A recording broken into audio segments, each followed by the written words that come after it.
orang yang mengikuti beliau ila yaumil qiyamah. Para bapak-bapak, ibu-ibu yang dirahmati oleh Allah, wabil khusus Guru Ibrahim Rizki bin Ahmad Al-Haddad, mudah-mudahan beliau dipanjangkan umurnya, disehatkan badannya, dikabulkan segala hajatnya.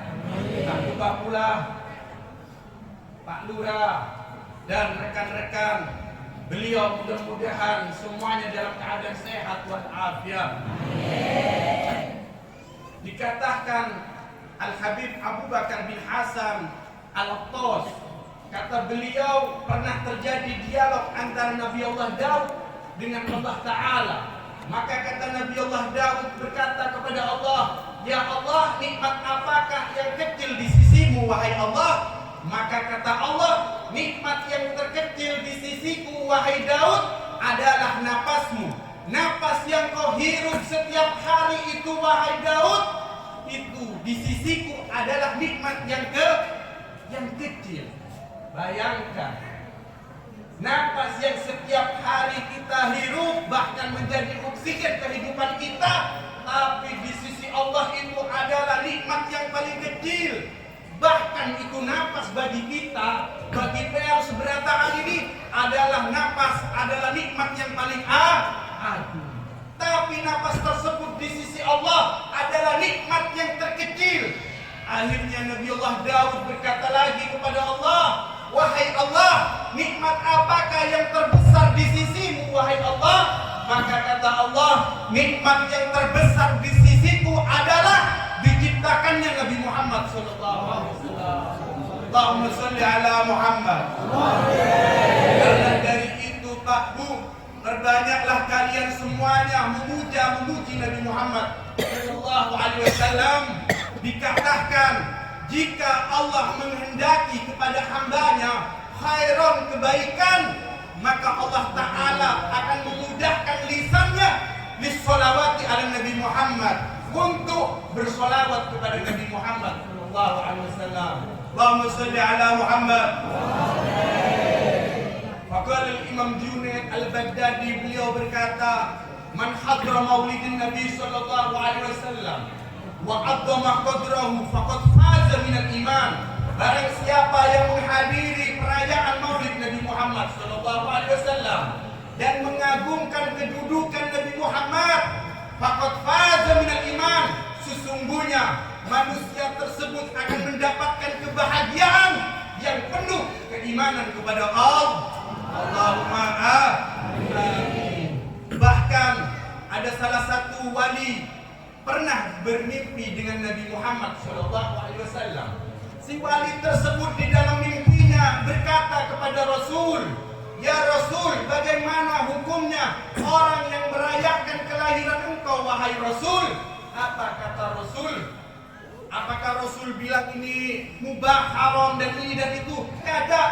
Rasul menjawab, man fariha bina farina bih. Barang siapa yang bergembira karena kami, maka kami pun bergembira karenanya. Allahumma shalli ala Muhammad. Mudah-mudahan Nabi Muhammad SAW bergembira kepada kita. Sudah selesai dah? Lanjut pada Allahumma shalli ala Muhammad. Jadinya yang berkumpul di tempat ini untuk mengagungkan Nabi Muhammad SAW. Para sahabat itu luar biasa mengagungkan Nabi Muhammad, bahkan melebihi rakyat yang memuliakan rajanya. Dikisahkan bagaimana kecintaan para sahabat kepada Rasul SAW. Para sahabat ini cintanya luar biasa kepada Rasul. Bahkan masalah rambut aja mereka tahu berapa uban putih baginda Nabi Muhammad SAW. Saya tanya sama Pean, Bu, Pean tahu rambut putih lakinya Pean? Hah? Gak ada. Sayang Pean ya. Tapi Pean gak ada tahu. Begitu juga Bapak, nyampe otaknya Pean, pikirannya Pean. Hah? Pernahkah Pean sayang sama istrinya, katanya, Beb, istri ulun 3 hari kada pulang, Beb, bingung ulun, Beb. Pernah Pean menghitung rambut uban yang ada di istrinya Pean? Nah, Pean cinta lawan anaknya, bahkan nangis kalau nangis diambil digendong biar kada nangis. Pernah kapean menghitung uban putih yang ada di anak pean? Kada sampai di diam-diam kita. Lihat para sahabat Nabi Muhammad sallallahu alaihi wasallam. Beliau para sahabat mengetahui uban yang ada di kepala Rasul yaitu 20 helai aja. Itu umurnya Nabi sudah 63 tahun. Tapi ubannya cuma 20 helai aja. Itu ada di jenggot, ada di pelipis, ada di sini, ada di bagian atas. Pean 40, 45 abu-abu semuanya. Abu-abu. Allahumma sholli ala Muhammad. Itu kecintaan para sahabat kepada Nabi Muhammad sallallahu alaihi wasallam. Itu para sahabat bahkan binatang cintanya luar biasa kepada Nabi. Bukan cuma binatang, bahkan makhluk yang tidak ada nyawa pun cintanya luar biasa kepada Nabi Muhammad SAW. Nabi Muhammad SAW mempunyai keledai yang nama keledainya adalah Ya'fur. Ya'fur ini cintanya luar biasa kepada Nabi Muhammad SAW. Ketika Ya'fur mendengar bahwa sesungguhnya Nabi Muhammad meninggal, maka Ya'fur ini putus asa hidup di dunia. Galau dia, sumpah. Kenapa? Karena Rasul Shallallahu Alaihi Wasallam waktu itu sudah meninggal. Maka Ya'fur memutuskan diri untuk berbunuh diri. Maka Ya'fur mencari sumur yang kering. Ketika mendapatkan sumur yang kering, maka loncat di situ tuh Ya'fur. Kenapa? Karena kekasihnya sudah kada ada lagi di dunia. Kalau peang paling, beb, ulun mau bunuh diri, beb, kata. Laki ulun kawin lagi, beb, kata. Ya bu ya. Tapi mereka Ya'fur bunuh diri karena cintanya luar biasa kepada Nabi. Beda sama laki-laki ini. Kadang ditinggal oleh bininya mau bunuh diri, kata bininya bunuh diri ya kata. Allahumma sholli ala Muhammad. Cintanya hewan kepada Nabi Muhammad SAW, yang mana hewan tidak punya akal. Lihat tuh ya. Ketika ulama ditanya, wahai ulama, kenapa peang ketika mendengar sebutan nama Nabi Muhammad seluruh tubuh peang gemetar? Kenapa? Ada apa wahai ulama? Maka kata ulama, tanyakan kepada Gunung Uhud. Kenapa Gunung Uhud ketika Rasul Shallallahu Alaihi Wasallam berada di atasnya itu Gunung Uhud gemetar? Allahumma sholli ala Muhammad. Begitu kecintaannya binatang dan makhluk kepada Rasul Shallallahu Alaihi Wasallam. Bahkan Gunung Uhud itu cintanya luar biasa, dan Nabi juga cinta pada Gunung Uhud. Allahumma sholli ala Muhammad. Karena dari itu Pak Bu, tanamkan kecintaan Anda kepada Nabi Muhammad. Nabi Muhammad karena orang yang dikehendaki oleh Allah kebaikan, maka Allah mudahkan itu orang bersolawat kepada Nabi Muhammad. Allahumma sholli ala Muhammad.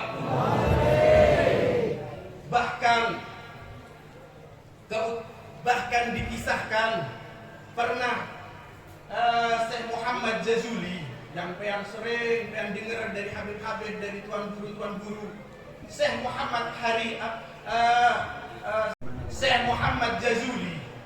Muhammad Jazuli itu waktu itu safar perpergian bersama teman-temannya. Ketika masuk waktu sholat, beliau mau melaksanakan sholat, tapi perkampungan itu sangat jauh. Akhirnya beliau mencari sumur. Ketika mendapatkan sumur, maka sumur tersebut ada timba sama talinya.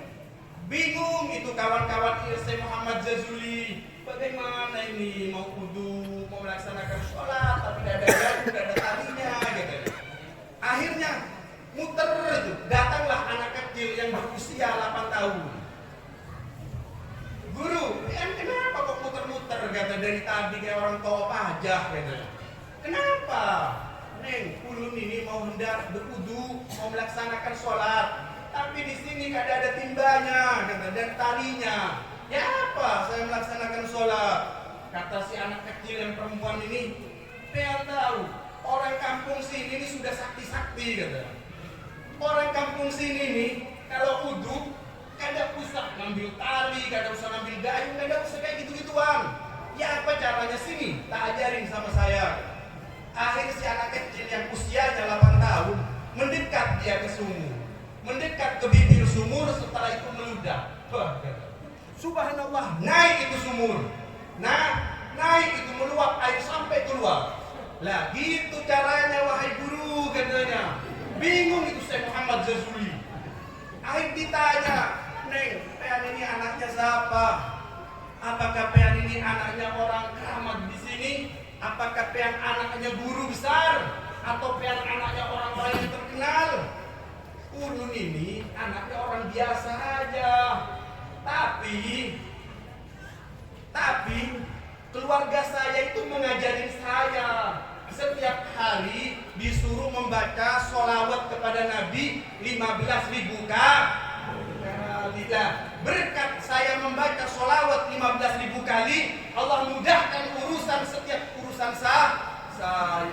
Allahumma sholli ala Muhammad."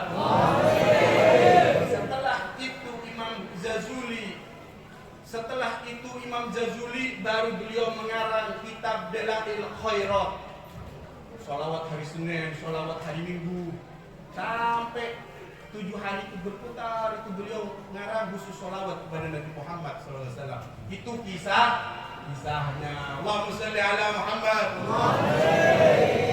Dan Nabi Muhammad itu taharallahu hamahu tara wa ma baraka mislihi insana. Allah telah menyucikan Nabi Muhammad, Allah telah menjaga Nabi Muhammad, Allah telah memilih Nabi Muhammad, wa ma baraka mislihi insana, dan Allah tidak pernah memunculkan manusia yang menyerupainya Nabi Muhammad sallallahu alaihi wasallam. Allahumma shalli ala Muhammad. Misal Habib dari Jawa datang ke daerah Tirusan ini ya, kampung sini. Saya menceritakan rambut Pean, menceritakan anaknya Pean, menceritakan keringat Pean. Habib ini apa katanya? Tapi saya datang jauh-jauh, saya mengisahkan tentang baginda Nabi. Pean semakin penasaran, pengen tahu. Wa ma baraka mislihi insana, tidaklah Allah ciptakan manusia yang menyerupainya Nabi Muhammad sallallahu alaihi wasallam. Bayangkan Pean, keringatnya aja Rasul harum. Beda sama keringatnya Pean ulun dia. Apot. Saya tanya sama Pean, "Pean beli parfum untuk apa, Bu? Pean beli parfum untuk apa, Pak?" "Hah? Biar harum," katanya ya. "Pean biar harum." "Biar apa Pean beli parfum?" "Biar menutupi bau yang kada enak yang keluar dari tubuh kita." Awas beli ntar lagi Habib wafat pun itu. Allahumma sholli ala Muhammad. Bayangkan Rasul sallallahu alaihi wasallam, Rasul ini sering pergi ke rumahnya Anas bin Malik. Anas bin Malik. Waktu itu Rasul pergi ke sana, waktu itu musim panas, dan Rasul sering kadang disisiri Rasul sallallahu alaihi wasallam oleh Ummu Sulaim itu ibunda Anas bin Malik, dan Rasul kada batal wudhu dengan beliau. Waktu itu beliau ke rumahnya Anas bin Malik, waktu itu musim panas luar biasa. Rumah Anas bin Malik ini kecil, Bu. Musimnya panas. Akhirnya apa? Maka Rasul SAW pergi ke rumah Anas bin Malik. Setelah itu duduk beliau, mungkin beliau mau berbahan atau beliau mau tidur waktu itu. Maka beliau membuka bajunya, menutupin auratnya.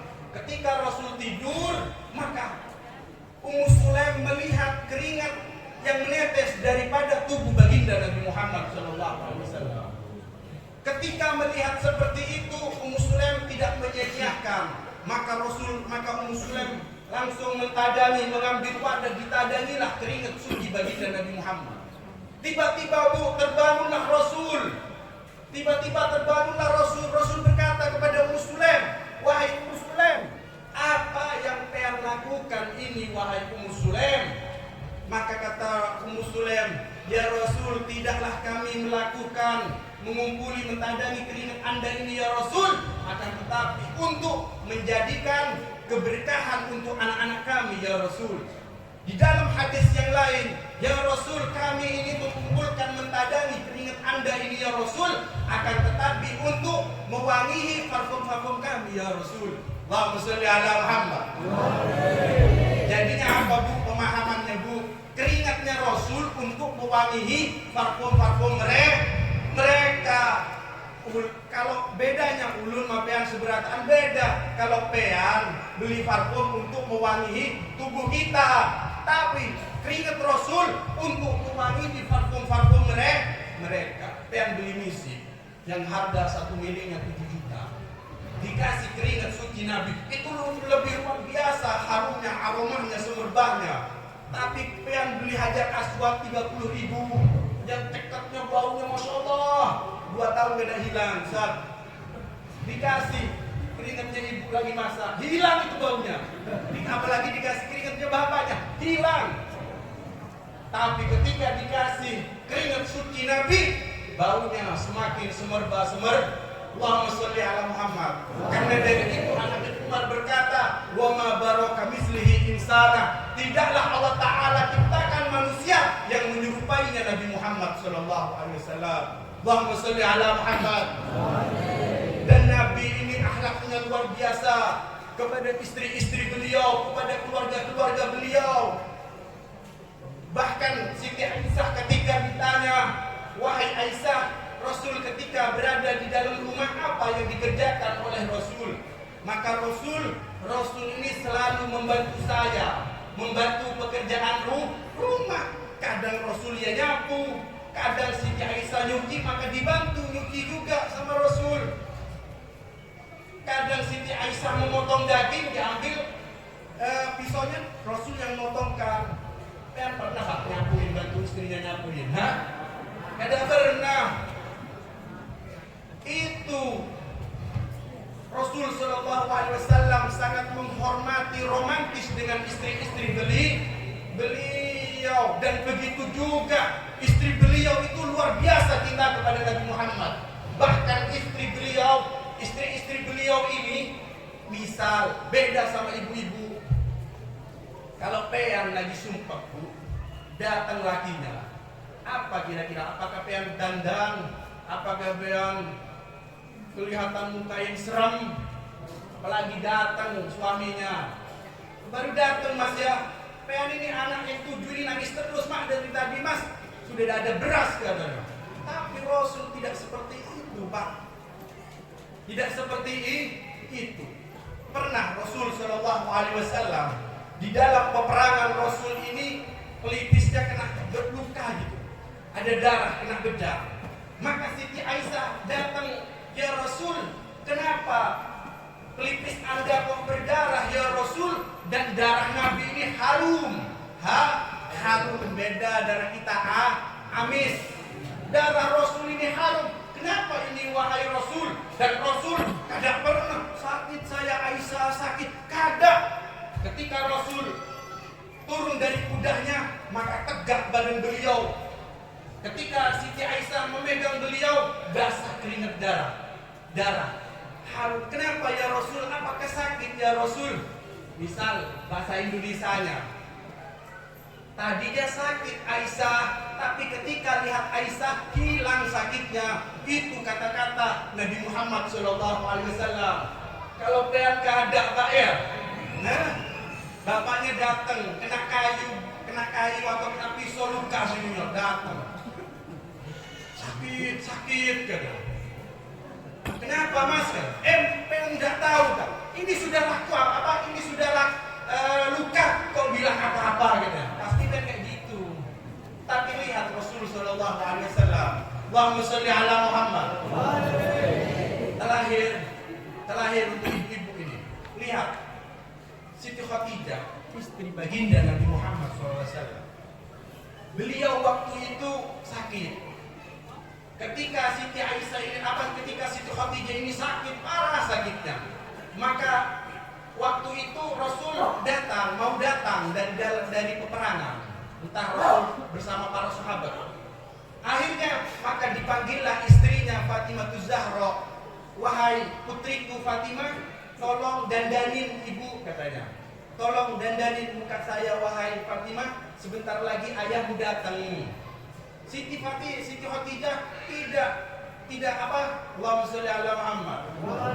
Tidak melihat ke apa, tidak, kalau saya kecapean dan sakit, tidak mau. Siti Khadijah membuat hati Nabi cemas melihat kondisi Siti Khadijah sakit, tidak mau. Maka didandani Siti Khadijah. Ketika Rasul datang, wahai Khadijah, apakah yang sakit? Khadijah, ada ya Rasul, saya seger-seger aja ya Rasul. Maka Siti Khadijah memasak kopi apa untuk Nabi Muhammad SAW. Allahumma sholli ala Muhammad. Allahumma sholli ala Muhammad. Begitulah akhlak keluarga baginda Nabi Muhammad SAW. Mudah-mudahan yang sedikit ini berkah dunia akhirat. Wabillahi taufiq wal hidayah. Assalamualaikum warahmatullahi wabarakatuh. Selamat berjalan. Allahumma sholli wa sallim ala sayyidina Muhammadin sahibil busra, salatan tubassiruna biha wa ahlana wa auladana min masayyidina wa mu'allimina wa talabatana wa talibatina min yaumina hatta ila yaumil akhirah. Ini ada ucapan daripada Al-Habib Abi Bakar bin Abdurrahman As-Segaf bagi murid-murid ini. Ama ini bagi murid-murid. Beliau pernah berkata, maniltu alladhi niltu illa bikasrati husnid dhanni fi sholihin wa jami'il muslimin. Tidaklah saya mendapatkan apa yang telah saya dapatkan, yakni kami mendapatkan kemuliaan, kedudukan yang sangat tinggi di sisi Allah, kecuali dengan sebab banyaknya prasangka baik kepada orang-orang soleh dan semua umat baginda Nabi Muhammad SAW. Karena dari itu kalian harus mempunyai prasangka baik, apalagi kepada guru-guru kalian yang mengajari akhlak, adab. Mudah-mudahan berkah dunia akhirat. Wabillahi taufiq wal hidayah. Assalamualaikum warahmatullahi wabarakatuh.